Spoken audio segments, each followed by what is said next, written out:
What if a single Latin sentence written by a schoolboy could predict a murder 30 years before it happened?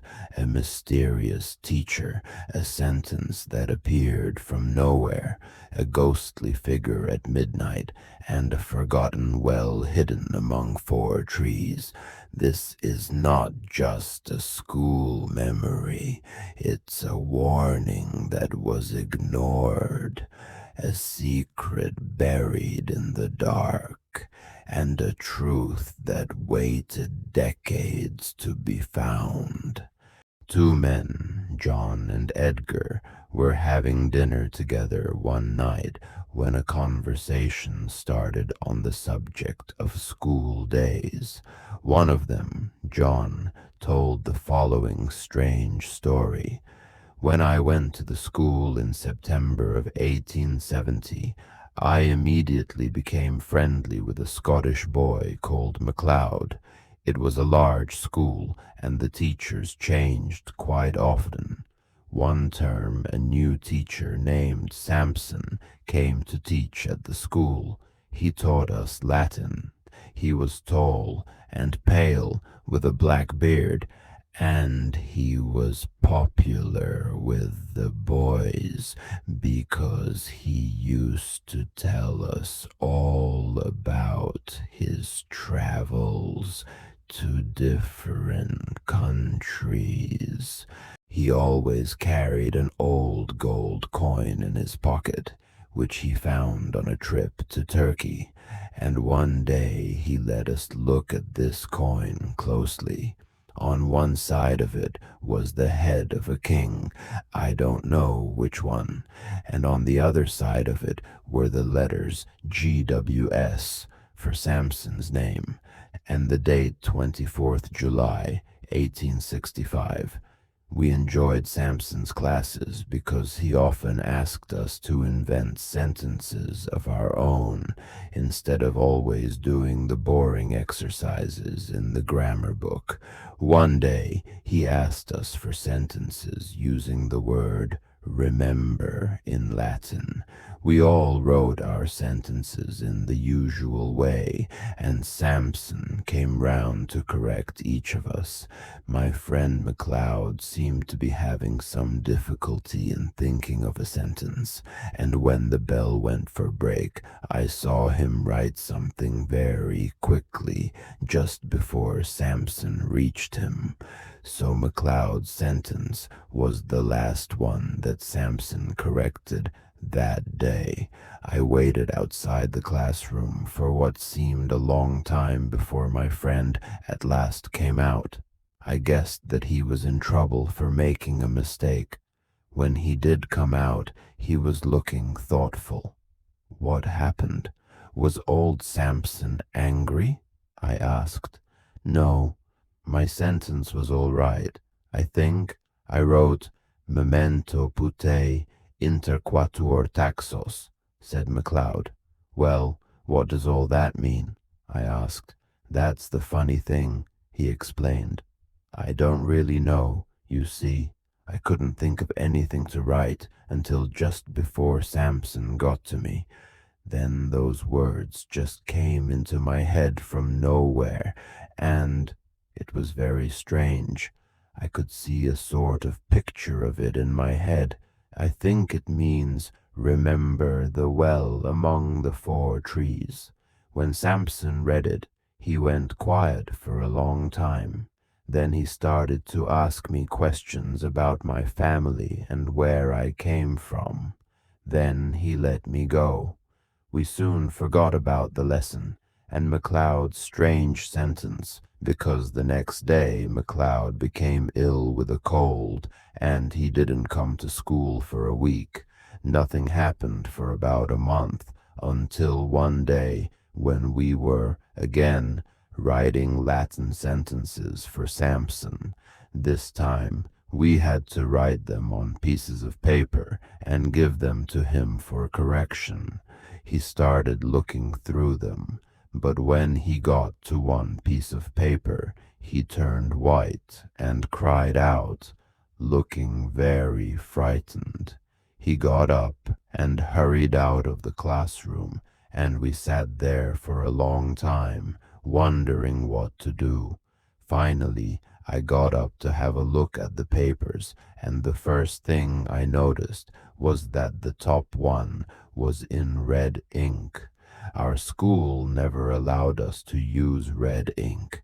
It was against the rules. The sentence on the paper said, "Si tu non veneris ad me, ego veniam ad te," which means, "If you don't come to me, I will come to you."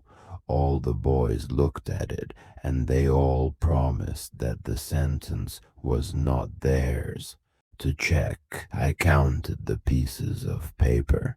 There were 17 of them, but there were only 16 boys in the class. Where this paper came from, no one could say. I put it in my pocket, and it wasn't until that afternoon that I took it out again.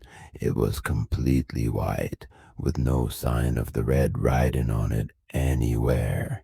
I know it was the same piece of paper because I could still see my finger marks on it.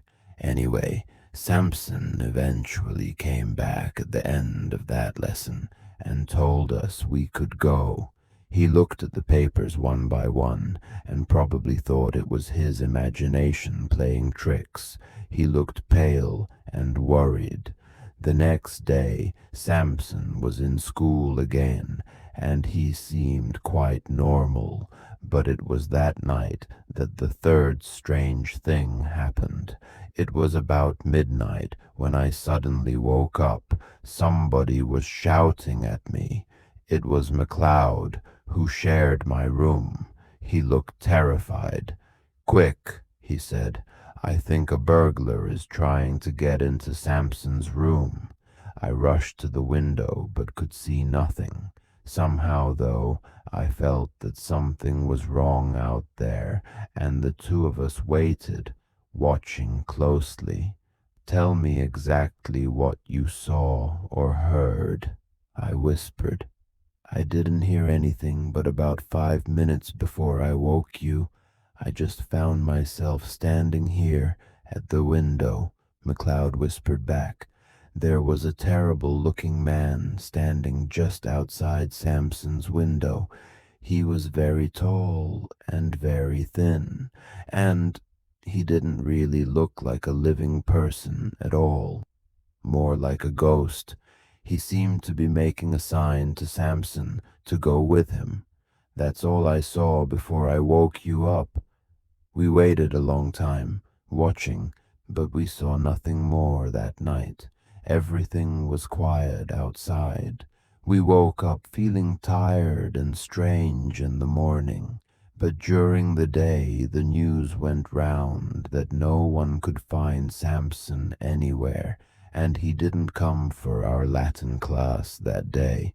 In fact, we never heard of or saw Samson again. Somehow, McLeod and I knew that we should keep quiet about what he had seen that night, and we never told anyone.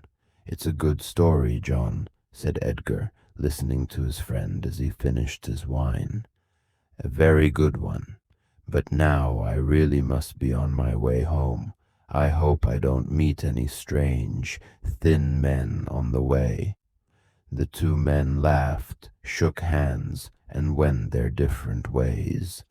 It was about a year later that Edgar, the listener to John's story, traveled to Ireland to visit another friend who lived in an old country house there.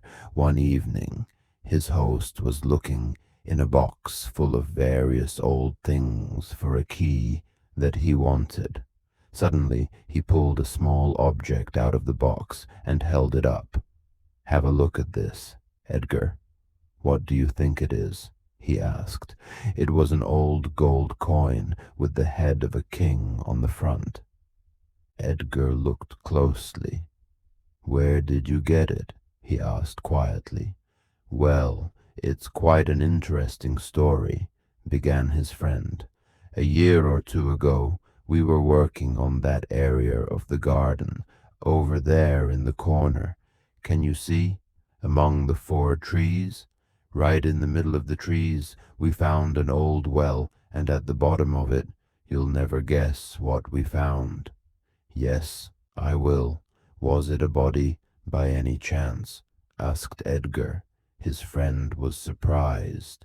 "Yes, it was. In fact, we found 2 bodies. One of them had its arms tightly around the other. They were probably there for 30 years or more. Anyway, we pulled them out, and in the pocket of one of them, we found this old coin. From Turkey or somewhere, by the look of it. It's got something on the back of it, too. Can you see what it says?" "Yes, I think I can," said Edgar. "It seems to be the letters GWS and the date 24th July, 1865.